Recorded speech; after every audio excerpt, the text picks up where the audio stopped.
This is my desire to honor you, Lord. Return my heart, I worship you.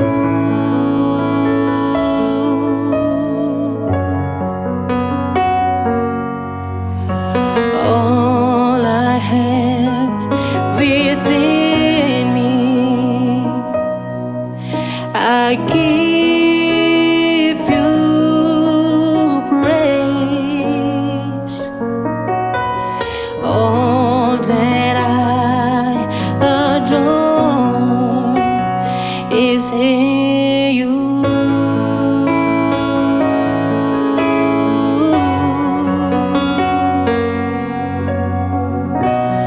Lord, I give you my heart, I give you my soul. I live for you alone, and every breath that I take, every moment I'm awake,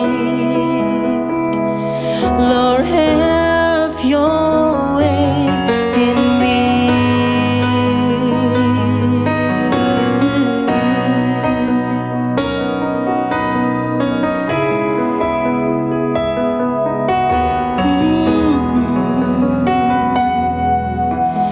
This is my desire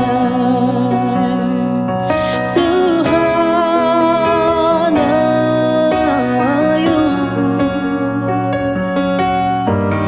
Lord. Return my heart, I worship you.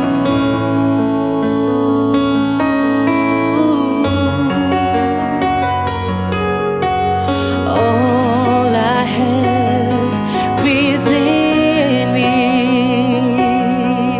I give you praise. All that I adore is in you.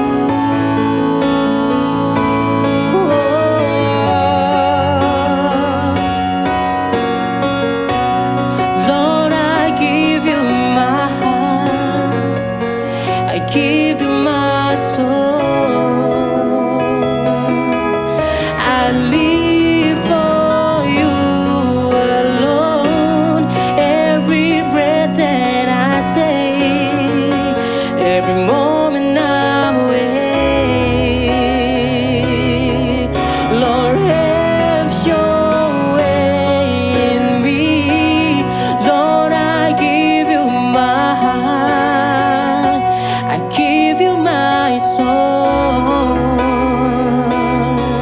and I live for you alone, every breath that I take, every moment I wait,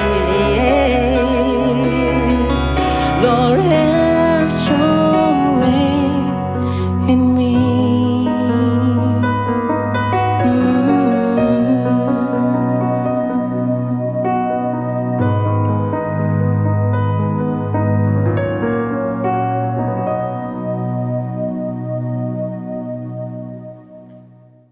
Shalom sahabat Morning Grace, dimanapun berada, salam jumpa kembali. Pada saat ini kita ingin merenungkan firman Tuhan dengan tema mengandalkan kuasa Roh Kudus dalam kehidupan sehari-hari. Sebelumnya mari kita mohon pertolongan Tuhan, kita berdoa. Tuhan Allah Bapa kami di dalam surga, kami bersyukur, berterima kasih berjumpa dengan sahabat Morning Grace pada saat ini. Kami hendak mendengarkan firman Tuhan dengan tema mengandalkan kuasa Roh Kudus. Ajar kami Tuhan agar kami boleh tahu mengerti pengandalan diri kami rencana kehidupan kami selama ini, agar kami boleh tahu mengerti seberapa besar, seberapa kuat, seberapa berharganya pengandalan itu di dalam kehidupan kami. Terima kasih Bapa, terima kasih Tuhan Yesus. Nama Tuhan dipuji dalam Yesus Kristus. Amin. Yang dikasihi Tuhan, mengapa kita perlu Roh Kudus? Satu pertanyaan yang cukup menggoda kita. Dasar daripada firman Tuhan yang akan kita dengar dari Yohanes 16 ayat 7. Namun benar yang kukatakan ini kepadamu adalah lebih berguna bagi kamu jika aku pergi. Sebab jikalau aku tidak pergi, penghibur itu tidak akan datang kepadamu. Tetapi jikalau aku pergi, aku akan mengutus dia kepadamu.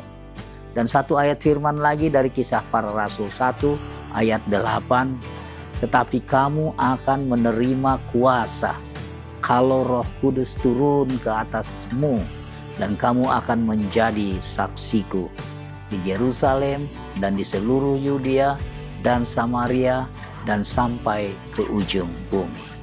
Saudara yang kasih Tuhan, Yesus Kristus menegaskan bahwa kepergiannya justru membuka jalan bagi hadirnya Roh Kudus sebagai penolong, Parakletos. Roh Kudus bukan tambahan, tetapi adalah sebuah kebutuhan utama. Tanpa Roh Kudus, iman menjadi teori. Tetapi dengan Roh Kudus, iman menjadi hidup. Roh Kudus bekerja di dalam membimbing, menguatkan, menginsafkan, mengajarkan, memampukan. Kita dimampukan.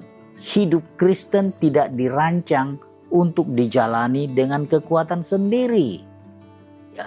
Seringkali keluarga hidup dengan pola mengandalkan logika sendiri, bereaksi dengan emosi sendiri, mengontrol segala sesuatunya dengan kekuatan sendiri.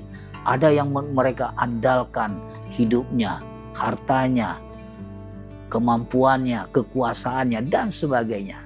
Tetapi di dalam mengandalkan Roh Kudus, berarti kita mengakui keterbatasan diri kita.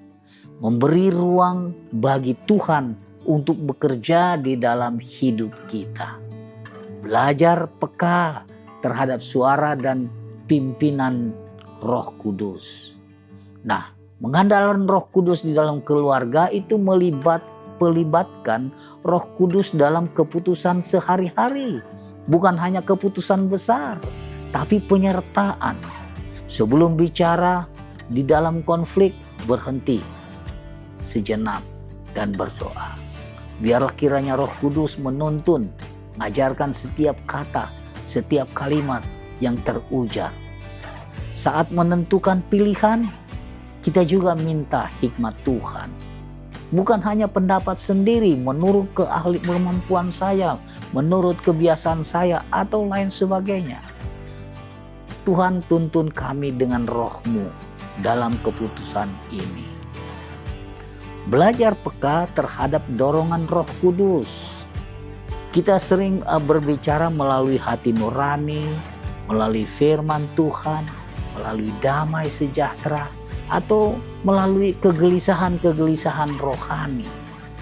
Satu contoh misalnya, kita tiba-tiba terdorong untuk mengampuni. Itu adalah kuasa Roh Kudus yang hidup di dalam kita. Merasa tidak damai saat mengambil keputusan. Nah, perlu kita berhenti dan berdoa, mohon pertolongan Roh Kudus. Begitu juga di dalam mengandalkan Roh Kudus dalam mengelola emosi. Sangat penting di dalam keluarga. Karena tanpa Roh Kudus, kita mudah pecah, mudah marah, sangat reaktif. Melukai satu dengan yang lainnya, konflik makin besar, makin lebar. Tetapi dengan Roh Kudus ada penguasaan diri, ada kelemah lembutan, ada kesabaran. Kuasa Roh Kudus membuat suasana menjadi damai dan sejahtera. Oleh karena itu kita perlu melakukan praktek-praktek penyertaan Roh Kudus ini. Pada saat emosi naik, diam sejenak, berdoa di dalam hati, pimpin Roh Kudus agar emosi ini Tuhan terkendali. Setiap kata, setiap kalimat yang diucapkan, biarlah penyertaan kuasa Roh Kudus yang menuntun. Demikian juga di dalam mengajarkan kepada anak-anak. Kalau kita marah, kita minta Roh Kudus tolong dulu.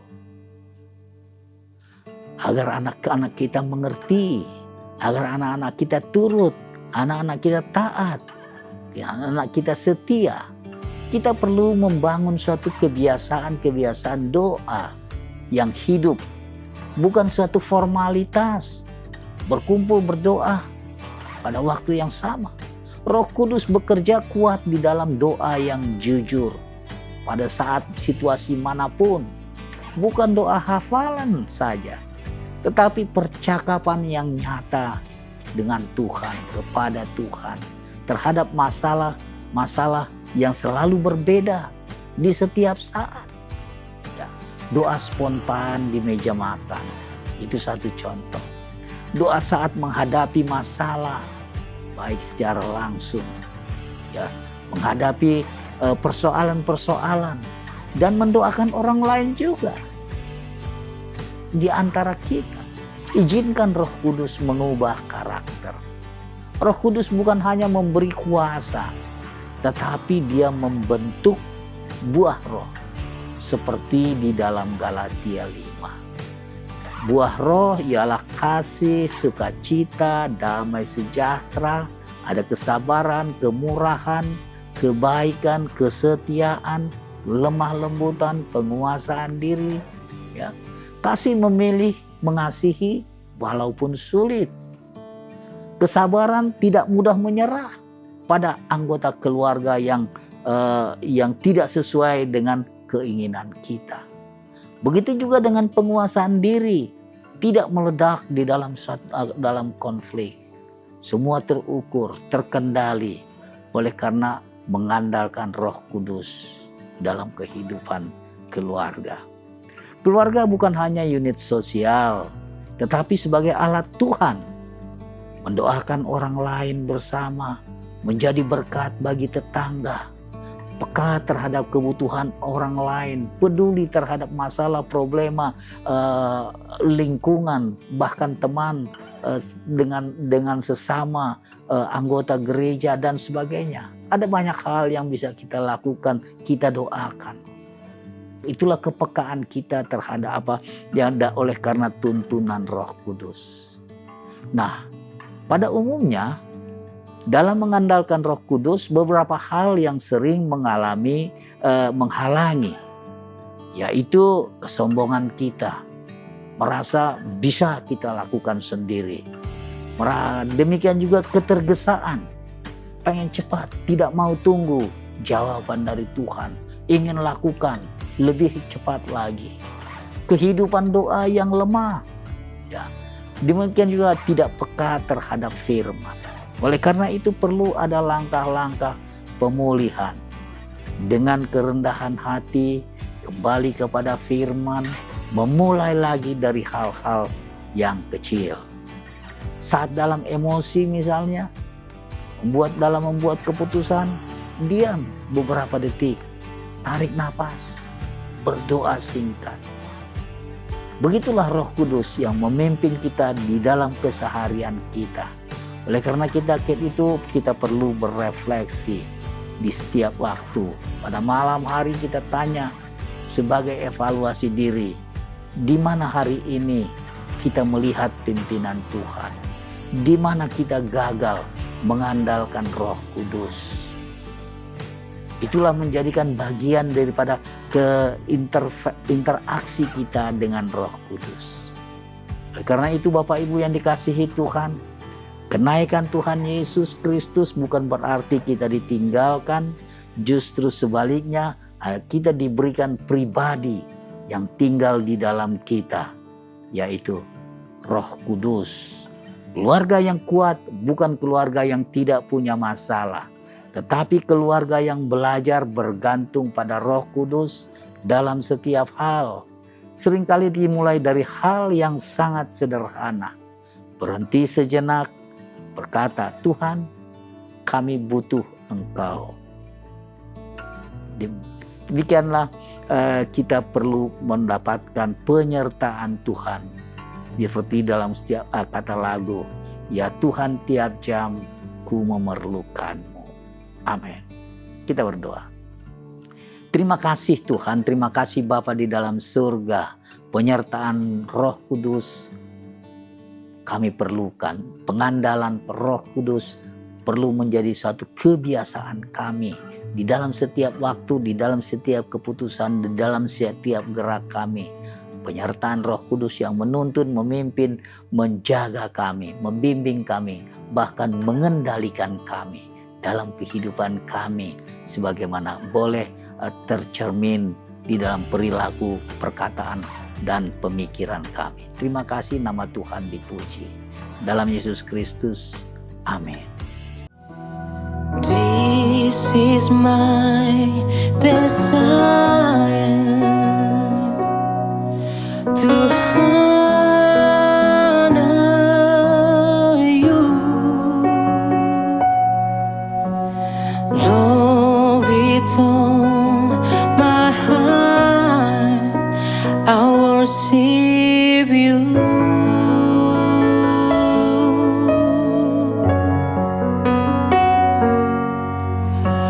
All I have within me, I give you praise. All that I adore is in you.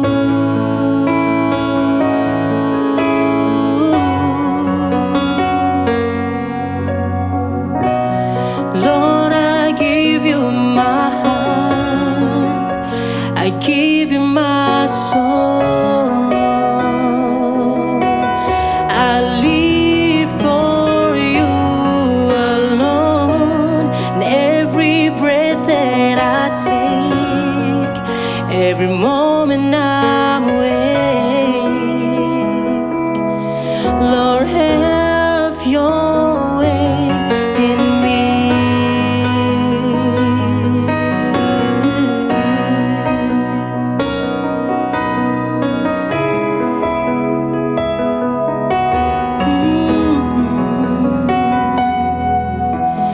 This is my desire to honor you, Lord, return my heart, I worship you.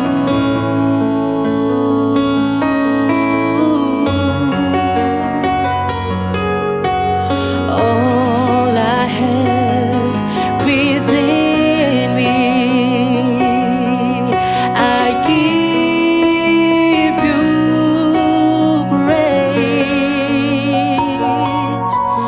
All that I adore is in you.